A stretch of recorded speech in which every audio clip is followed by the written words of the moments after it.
tous. J'aimerais juste partager avec vous quelques diapositives sur le diagnostic précoce au Cameroun.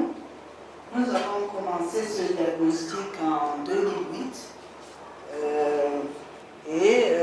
ça s'est étendu dans toutes les régions. Là, en pourcentage, on a le poids démographique des régions, c'est-à-dire là où on trouve les femmes enceintes attendues. C'est le pourcentage de femmes enceintes attendues par région. Nous avons une prévalence en PTME en 2010 d'à peu près 7%, une couverture de 80%, mais un taux de transmission de 8,8% par PCR. Ce taux varie de 5,4 à 17% selon les régions.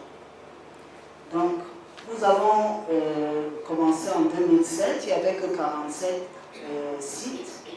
Pour atteindre 2010, en 2010, 124. En fait, en 2010, seulement 107 sites étaient fonctionnels.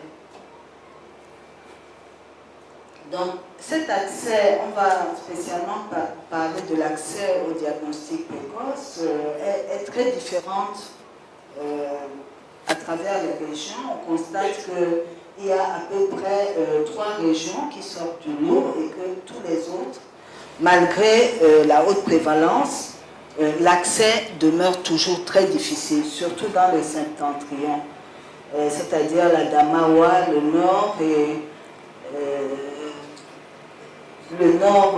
l'extrême nord. Évidemment, à l'est également et le sud, qui sont les régions les plus touchées par l'épidémie. Donc, quand on évalue le rapport de la couverture par rapport à la transmission, on pourrait se dire ça marche, mais quand on regarde très spécialement ce qui se passe, cette évolution de la transmission, elle est soi-disant globale, parce que sur une étude qui est faite, en l'occurrence Pédiacam, on voit que si on suit vraiment les femmes, effectivement, on en a parlé ici, il y a beaucoup de problèmes. Les DBS sont envoyés, les délais de rendu de résultats peuvent excéder 3 mois parfois.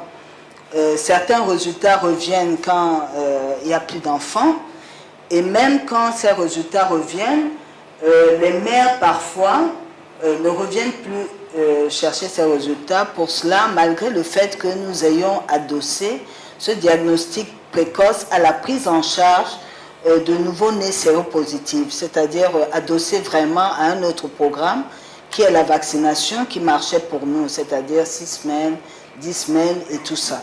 Et dans Pédiacam, on constate que grâce aux appels, quand on appelle les femmes, on les recherche, on a des résultats un peu plus intéressants qu'au niveau national. Donc, cette évolution par région, effectivement, au nord, ça se passe effectivement mal. L'accès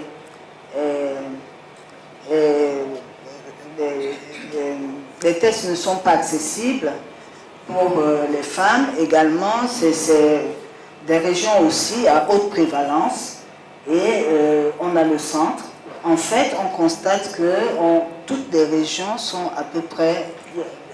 La transmission dépasse les 5%.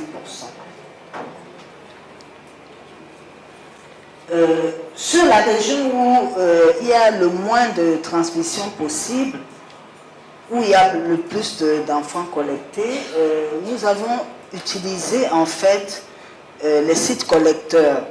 C'est-à-dire que nous avons 2 grands laboratoires, mais pour collecter tous les autres résultats, nous avons 2 sites, par exemple sur le littoral, où tout le monde dépose, même si les examens ne vont pas être faits, dépose leurs échantillons qui sont donc acheminés.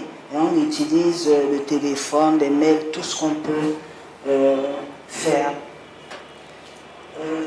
Par contre, l'évolution de la prise en charge pédiatrique, en fait, c'est pour répondre aussi c'est une préoccupation majeure. Si on fait tout cela, c'est pour que les enfants puissent être pris en charge. Ici, quand on voit l'évolution du Cameroun, bien sûr, ça évolue, mais pas autant qu'on le souhaiterait.